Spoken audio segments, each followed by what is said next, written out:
Well, hello everyone, and welcome to the Cabinet meeting on 7th of February 2022. Thank you everyone for coming. First of all, just to go through the apologies for absence. So just to say that in the room we have Councillors Pritchard, Akigina and Welton, and also Councillor Peter Southgate, the Chair of Overview and Scrutiny. All other members of the Cabinet are attending the meeting online, and we also have attending online Councillors McLean and Holden from the Conservative Group. Item 2 is declarations of pecuniary interest, and nobody's indicated any. And so then the item 3 is minutes of the previous meeting. Can they all be agreed, or is there any disagreement? There's no disagreement, so that's agreed. So what I'm proposing to do is to take items 4, the reference from Overview and Scrutiny Commission, 5, the business plan, and 7, the financial monitoring report, all in one chunk. And we'll start with at the outset with the reference back from Overview and Scrutiny Commission, and reporting on that we have the Chair of the Commission, and that's Councillor Peter Southgate. You have 3 minutes. Yes, thank you, Chair, and thank you for the opportunity to feedback on the meeting of the Commission. Firstly, we did endorse the recommendation of the Sustainable Communities Panel to hold the proposed savings on Dean City Farm, some £43,000. That would become operational only in 23-24, so we felt with a year out there may well be opportunities to find alternative savings for that one. We looked at the savings proposals in detail. It is worth saying too that the Healthy Communities and Children and Young People's panel did go through their proposed savings in detail. The fact they chose not to make a reference back is not evidence of a lack of involvement. They did delve into those savings in subject them to proper scrutiny. We did, in looking at the budget, acknowledge the difficulties that there continue to be in dealing with the legacy costs of the pandemic, and the fact that some of those costs remain unfunded and unresolved. Of the points we wanted to make in particular, one, and it's not new this year, but it is the difficulty of so phasing scrutiny as to coincide with the rounds or the points at which the budget comes to Cabinet. And that was sort of thrown into relief when we were in fact looking on the 19th of January to an iteration of the budget that had already been superseded 2 days earlier on the version that came to Cabinet. I mean, this probably could be resolved by a little closer attention to timetabling of those meetings. We noted that there has been in recent years very heavy reliance placed on balancing the budget reserve. That will be to the tune of 11.5 million this year, and looking ahead, I see it will be another 8.5 million for 23-24. And we did note that the use of reserves in the text to the budget report says that this really can only be regarded as a one-off form of funding. And I know there are times when our director seems to have indeed conjured up a magic money tree in the way this use of reserves seems to be, we manage to make it ongoing from year to year, but it is in the end an illusion. And I think Cabinet has to think carefully about whether this is sustainable in the long term. I see I'm out of time, Chair, so. Yeah, thank you, Councillor Southgate. I want to reassure you that we watch the proceedings online as well. So were aware of of what took place at those meetings. To respond and then to lead on the business plan and the financial monitoring report, we have the Cabinet Member for Finance and Deputy Leader, Councillor Owen Pritchard. Thanks a lot for that, Councillor Southgate. On your, I enjoyed listening to, actually, when I came to ONS for the substance of the debate. I think Councillor Irons is going to speak to the DCF issue shortly after I've run through this, so I'll leave that for there. With regards to your two other points, yeah, I can see your frustration at the synchronization issue, and I think more should be done there to give substance to the debate. The balancing the budget, I've always seen as a method of inter-year smoothing. Of course, money can only be spent once, and I don't think anyone's suggesting otherwise. I will let Caroline speak to that in more depth, but I don't really see what the criticism is, if that makes sense. I can't get to the nub of what you're saying at the moment, but perhaps Caroline has an insight there. With regards to the business plan, I'll speak to both the business plan and then the in-year spend, so the financial report. The recommendations are clear on page 1 of the business plan. It's quite a lengthy document, obviously, so but the executive summary is there for all to see. I'm not going to even cover all of the recommendations or in the indeed the executive summary, but I will remind people that this is effectively the medium-term financial strategy for the council, so the budget for the next 4 years. Of note is that we are increasing council tax, equating to a band D of £1,380.87, which is an increase of below 3%. I'll also raise, as I did in previous meetings, the fact that the Cabinet notes that the GLA precept is still not agreed by the London Assembly, and therefore this is a provisional figure, and that what we're doing is agreeing the capital investment programme, the capital strategy, and the treasury management strategy. Needless to say, this remains a balanced budget through the use of inter-year smoothing as much as anything else, to ensure that we don't do unnecessary cuts in certain years when they could be smoothed out in other years. Of note, since it was last looked at in January, the 2022-23 report is in a better picture, but latter years less so. Unfortunately, the DSG notification from DFE still hasn't come in with regards to the safety valve, so we're operating on a number of assumptions, both over the 4 years and in year over that period. We're also there's an impact of the Wimbledon Common Conservators, which I will invite Caroline to speak to later. With regards to the in-year, so Cabinet Agenda Item 7, I think the most important figure is that there's a net adverse variance at year end on net service expenditure of just over 5 million, increasing to just over 7 million on corporate and funding items. Therefore, a small decrease compared to last month. I'll still remind everyone once again that the safety valve and the DSG funding has an impact in year as well as multi-year. But that's the essence of the reports. I'm mindful that the sort of most contentious issue of all of this, your concern about the accounting methodology aside, remains the DCF. So at this point, if it's okay, Chair, I'll invite Councillor Irons to cover that, or do you want to take the recommendations before then? No, I think just before we bring in the director, it might make sense to ask Councillor Irons to talk about the proposed solution for this. Councillor Irons. Thank you, Chair, and thank you, Councillor Pritchard. Just to, again, also thank Scrutiny for their work. It was interesting to see the discussion, and I understand the sensitivities around this, so it was really good to see everybody taking it very seriously and trying their best to find alternatives.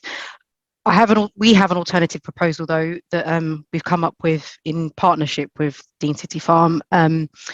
We met with the trustees and we came to a long discussion and came to a solution that they feel works for them and it could really help with the budget pressures we have in the council. So I just want to thank Dean City Farm for their time and for their contribution to this process, because it was invaluable and something that I think we should continue to have that dialogue as we go forward. So the proposal is to delay the saving till 23-24, but then to taper it off throughout the next 5 years, so that would be a drop by 10% every year for the next 5 years. Alongside that would be capital investment in projects that allow Dean City Farm to generate its own income. And in addition to that, the Green Spaces team will be working with Dean City Farm to ensure that 10% dip every year is covered through other grant funding and other sources of income. That's the nuts and bolts of the proposal, Chair.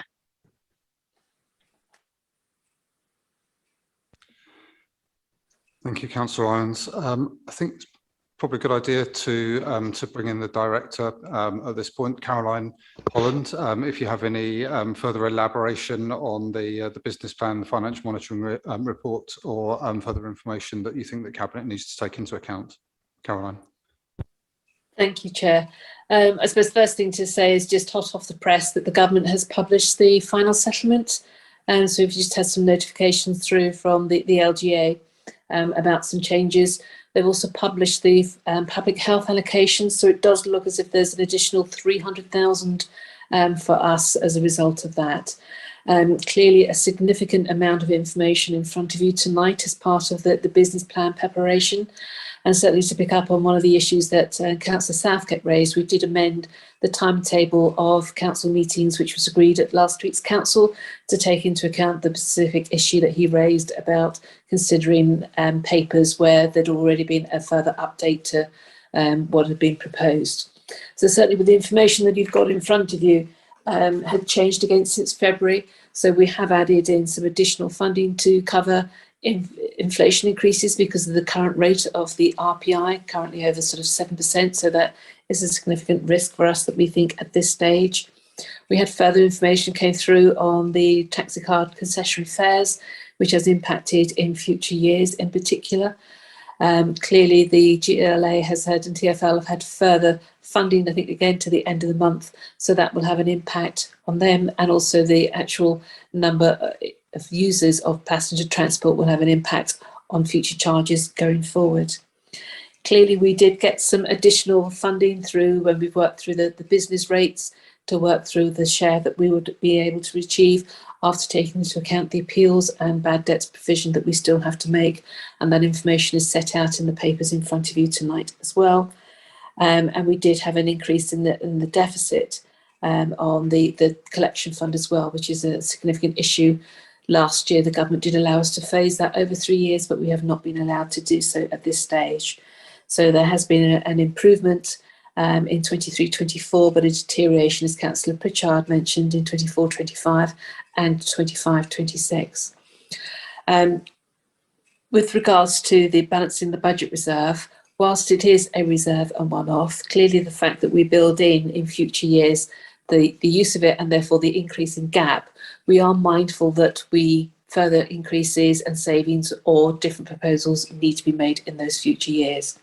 We have actually topped up the balance in the budget reserve during this year's process because of the challenges being faced by the borough and staff in responding to COVID. So we did write back 3.6 million of savings that were unachievable, which is the first time that we've done that, but that was to give staff time to focus on what still needs to be done, to gather their energies to still dealing with the pandemic, but also to look at how we change the services and also dealing with the short and medium term aspirations and objectives of Merton 2030.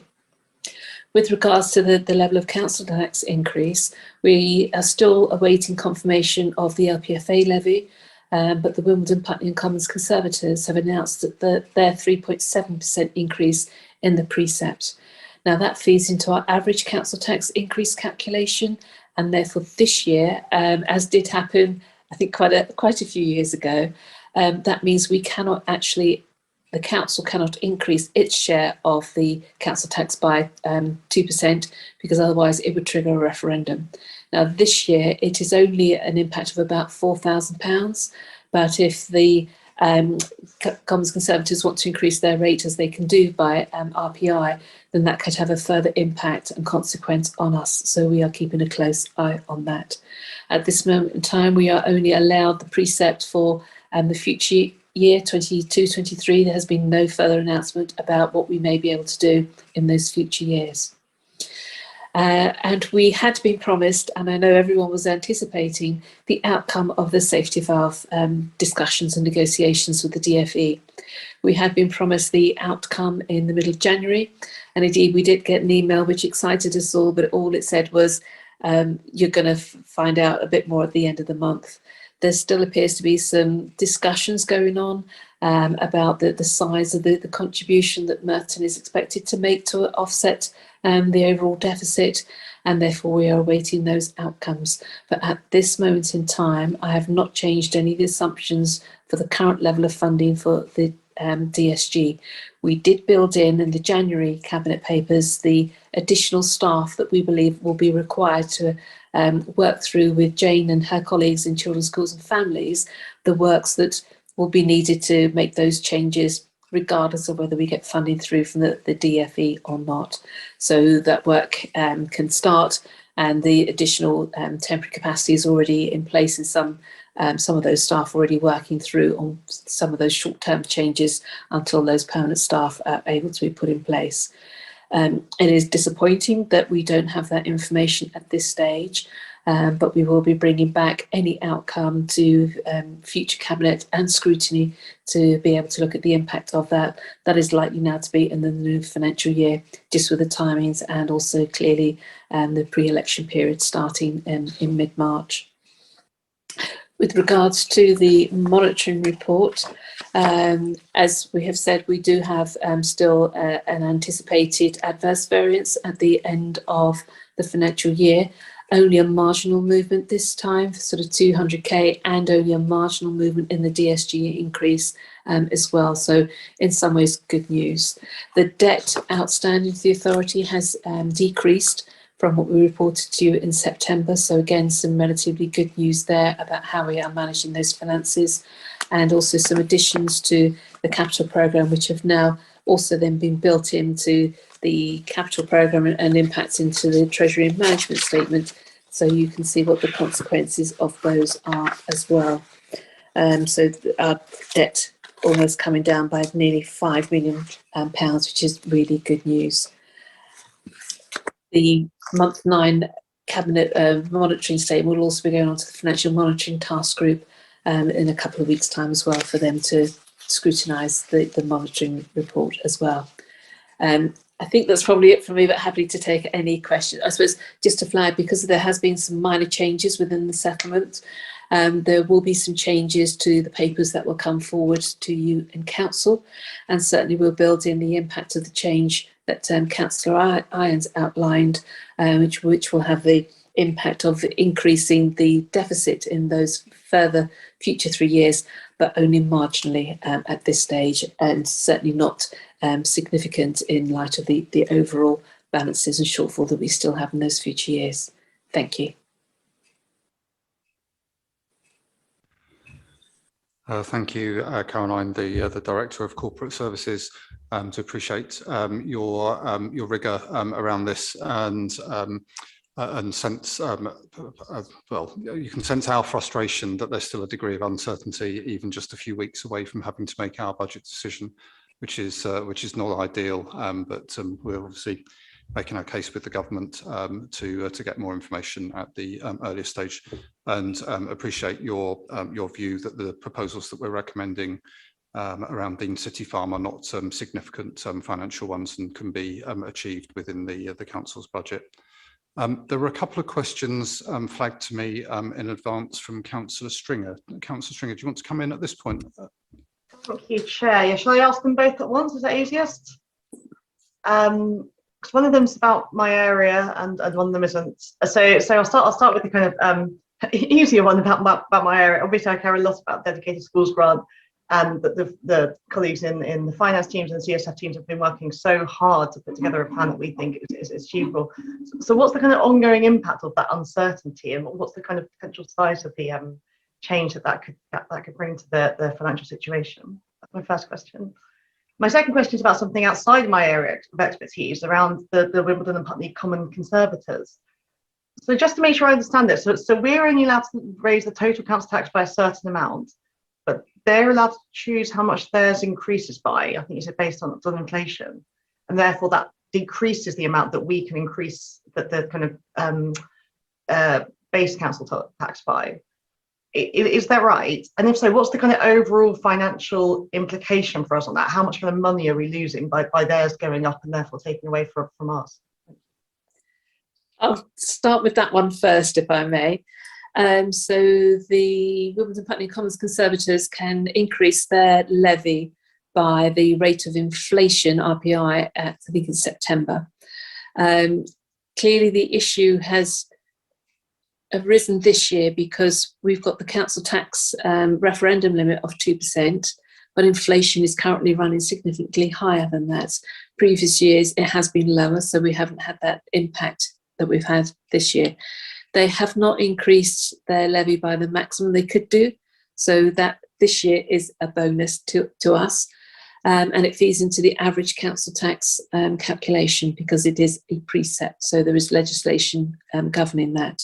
The impact this year is that we lose out by £4,000. So it will look strange on the bills because we will still be putting ours up when you look at the roundings, and David is also on this call, so he can confirm he's looking at the council tax bills as well.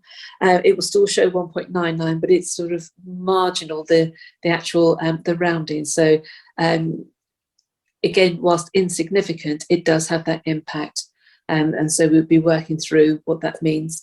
We're also sort of working closely with colleagues in Wandsworth and Kingston, who are also the neighbouring boroughs who are impacted by the precept as well, to make sure that we are aware of the impact that this has now on us going forward, if there are limits by which the amount we can raise our council tax without triggering a referendum. Clearly, normally the cost of a referendum we've estimated to be over £300,000, so it's not worth doing a referendum for £4,000. However, going forward, that may change, so we will be keeping a close eye on that. With regards to the DSG and the conversations we've been having, the numbers that are currently in the budget, and I have not changed the assumptions based out in previous years, as I've explained in what I call my Section 25 statement. So that said, we would fund 100% of the deficit at the end of 21-22, and then 50% going forward. So you will see on page 549 there is a line set out there in the first box, provision for DSD deficit. So we were setting monies aside to offset the deficit because we are not legally allowed to put monies into the DSG. When we were having conversations with the DFE, it was clear they wanted us to make a significant contribution. So whilst the size of the deficit had come down, it's because of the significant work that Jane and her department and team were putting into it, as well as additional monies that we were ourselves putting in. We're waiting to see if that's been agreed, but also the consequences wider on other local authorities if it is seen that the local authorities are bailing out the DFE because there is insufficient funding from them to fund our high needs costs of our SEN places. So we don't know quite how close that will be, but it will also potentially impact on the capital discussions that we're looking to access as well, to be able to expand our secondary and primary schools, and also potentially the new special needs school as well. So there's quite a lot still all caught up with it. And I keep getting urgent emails, can you provide us with a piece of information or an urgent meeting? So we are being very clear that we want to progress this, but not at any cost. So if the impact is too great on us, then we will see what does need to be done. But also I've been making it clear that there is limited opportunity for scrutiny and for Cabinet and Council to take the decisions that may need to be taken as a consequence of this. So that's why at this stage, the numbers have stayed the same. So it is likely if we were to get an outcome, there'll be an impact, but I can't say because I don't know over what timing and what level of contribution they may require from us. So all I know is if we're successful, the numbers will change, but they could change in different years. So that's the only assurance I can give you at this stage, unfortunately. But we are pushing hard with colleagues both at DfE and now at DULUC to see if we can get this over the line.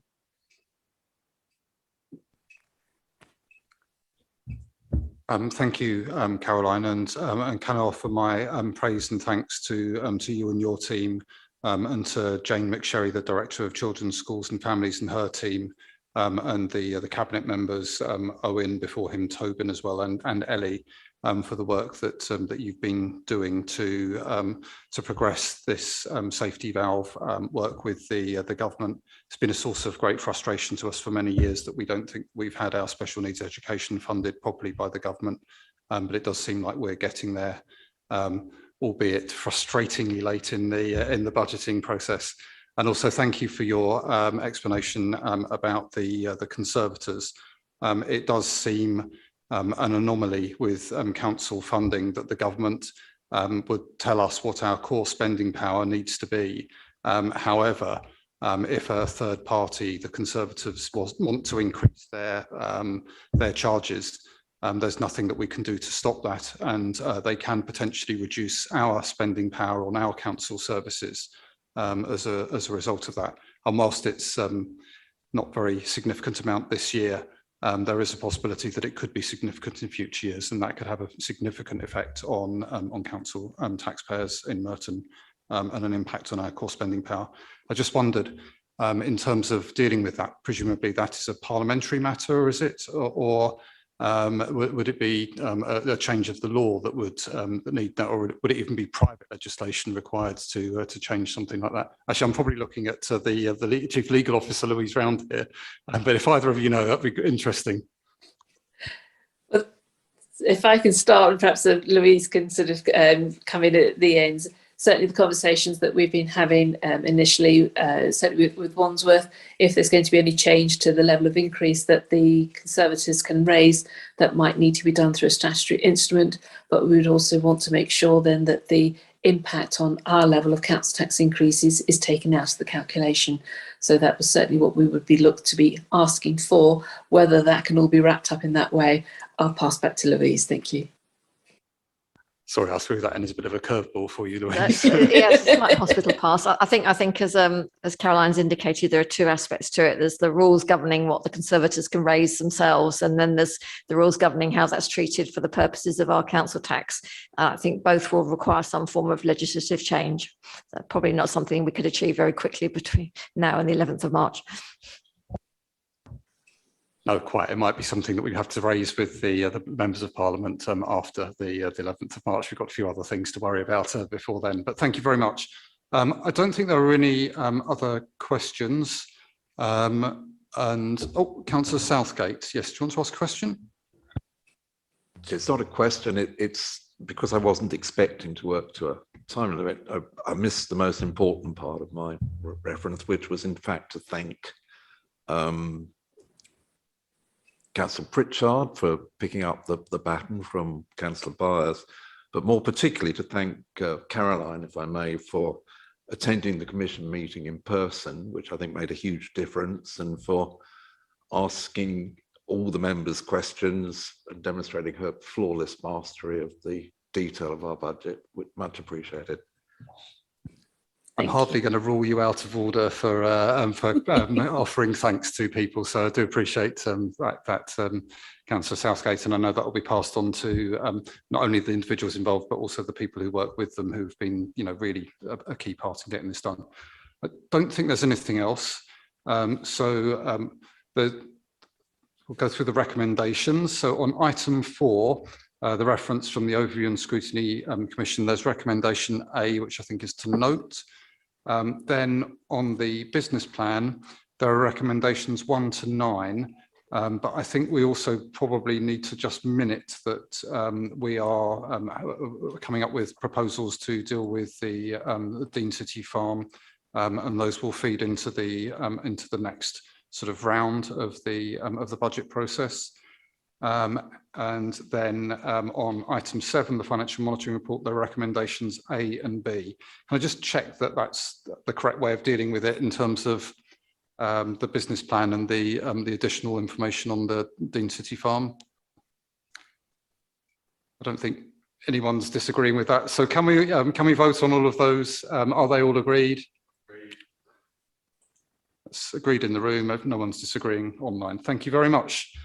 So we'll move on to item 6 now, which is the COVID-19 Additional Relief Fund Scheme. And again, leading on that is Councillor Pritchard. Over to you. Thank you, Chair. So this is to agree the COVID Additional Relief Fund policy that's going to be implemented by the Council as part of a wider national policy. Again, I'm not going to go through every detail of it. Needless to say, it's building on the multi-million pounds worth of support that we've given within sort of over the last 18 months to 2 years for local businesses. What we're looking to do is, having been allocated £4.78 million, we're putting out to receive applications from any business that has not received or eligible to receive the extended retail discount. So that covers retail, hospitality and leisure. We're putting out a window of about 3 weeks, and then we're going to calculate the total rateable value of the applicants and apportion that 4.7 million accordingly. All of this, as forever, will be, as always, will be done by David Kepler under the watchful eye of Caroline. He's a bit of a master at administering these grants, and in this case, tax relief, so different from grants, rates relief. And with that, I'll hand over to him if he's online to discuss it further. David. Over to you, David. Thank you, Councillor. Yeah, I mean, this scheme is, as Councillor Pritchard states, it's a reduction to the business rates bills. So last year, when the government introduced a lot of the grants, and in fact the year before, there were many businesses, particularly in the supply chain, that felt that they missed out on the retail relief, so the reduction in their rates bill. This scheme now will help to address that. So hopefully everybody within the borough who has been affected will get some form of reduction on their business rates bill for 21-22. So I'm happy to take any questions, Chair. Thank you, David, and thank you to your team. Are there any further questions? Don't see any. We're very appreciative of your work on this and your efforts to get support to those who need them. Can we agree the recommendations? Sorry, as in the paper. Recommendation 1. Can we agree it? Thank you. That's agreed. So now we'll move on to the final item tonight, which is item 8, the Merton Climate Delivery Plan Year 2, and leading on that is Councillor Martin Morton. Over to you, Martin. Thank you, Chair. I formally move the report and recommendations. The delivery plan provides a review of progress during the first year delivery of Merton's Climate Strategy and Action Plan, and sets out how Merton Council will continue to work towards a reduction in greenhouse gas emissions and adapts to the effects of climate change within the borough and within the council buildings and services. In 2022, Merton's Climate Strategy and Action Plan, adopted in November 2020, set a strategic approach and the long-term actions needed to meet the borough's net zero carbon targets and adapt to the effects of climate change. The Climate Action Delivery Plan was adopted by Cabinet in January 2021 and set out the Council's priority actions for the first year of delivery of the Climate Strategy and Action Plan. It included action to reduce the 2% of emissions that the Council is directly responsible for, and enabling actions to support others to tackle climate change. Within the delivery plans, it covered major activities that the Council intends to do to support emissions reduction within the borough and within the Council's buildings and services. But it also considers the Council's progress in meeting its part of the Climate Strategy and Action Plan, in relation to the pace and scale of change needed. It uses a set of indicators to track performances against a baseline, highlighting progress against priority actions identified in the Year 1 delivery plan, and sets out priorities for Year 2. Within this report, we provide an overview of projects delivered by the Council in 2021 and projects planned in 2022, which will help tackle climate change. This has included reviewing Merton's draft local plan climate change policies to align with Merton's carbon reductions target and reduce the need for further expensive retrofit. We have also seen last year measures in terms of the COVID-19 transport strategy to support active travel in the borough. We have made permanent the 4 low traffic neighbourhoods in Merton, which builds upon our existing network, which is the second highest in outer London. We also have had one of the largest school streets programmes in London, with 28 introduced, many of which are in the process of being made permanent. We have also seen the number of electric vehicles in the borough nearly double in the past year, from 531 to 967. As a result, the number of electric vehicle charging points has increased by over 60%, from 149 to 239, and I have no doubt we will see further increases over the next year. We have also planted over 260 trees on the borough's streets and green spaces. I'd also as well refer to the work of the Climate Action Group. This has been set up in the last year, and I co-chair it. In 2021, the Buildings and Energy Subgroup developed a proposal and secured funding to run energy training in 4 pilot schools in Merton to empower the younger generation with the knowledge to drive behaviour change around energy use. This group is working with partners to deliver this project in 2022. The Buildings and Energy Subgroup is also looking to showcase low carbon homes and buildings in Merton to promote low carbon design and retrofit in the borough. In partnership with the Council, the Transport Subgroup worked to promote and support climate action initiatives in the borough, including World Car Free Day in 2021, with a series of events in Mitcham, Morden and Wimbledon town centres, and 19 resident-led car free days, play streets across the borough. In partnership with Sustainable Merton, the Green Economy Subgroup is developing an exciting circular economy project that aims to bring together the many waste reduction, reuse and upcycling projects in the borough under one umbrella brand, The Wheel, to raise awareness and to change consumer behaviour. This project will build the capacity of small projects so they can grow and develop. We also seen the success of the Greening Merton subgroup, which launched the Merton Garden Streets Initiative, a volunteer-led project delivered by local residents and businesses to make our streets greener.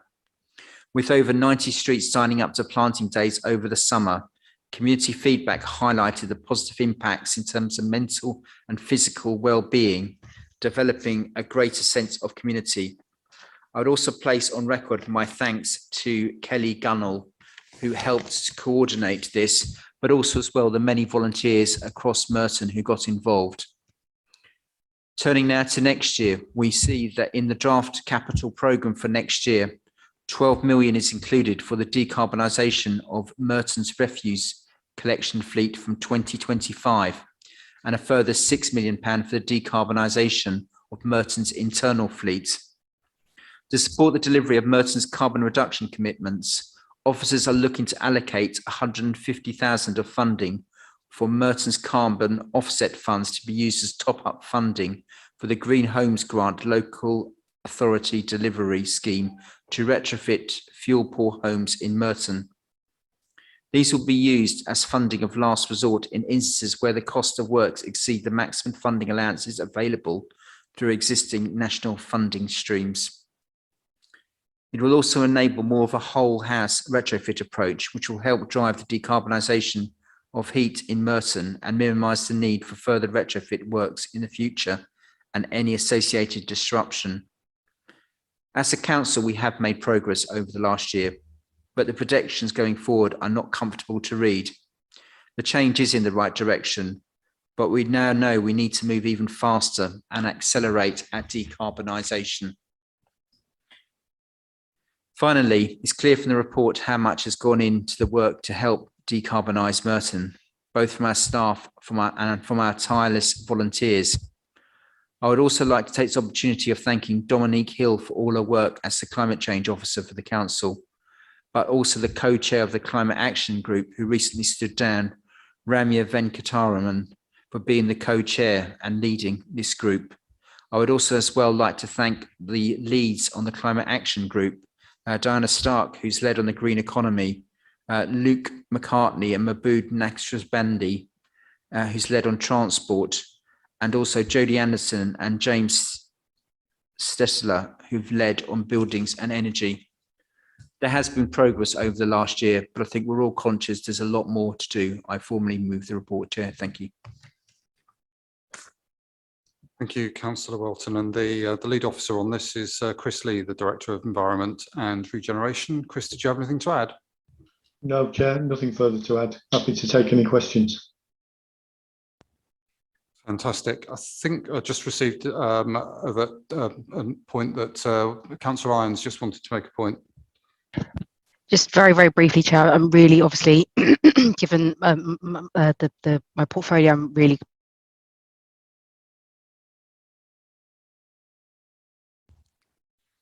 no pun intended, and it's just really exciting to hear that we're starting to do that, and we've got the money ready to go. Natasha, I think you dropped out, but I understood in advance that you wanted to basically praise the teams for moving towards EV electric vehicle fleets for the council, which we're intending to do by 2025. And that point is well and truly noted, and we're all very appreciative. Councillor Welton and Councillor Irons done a great job there. Chris and Dominique, if she's there, could you also please accept our thanks. Can we agree then the recommendations for this item as well, which are recommendations A to C? Excellent, they're all agreed. Thank you very much, everyone. Very good meeting, and see you all soon.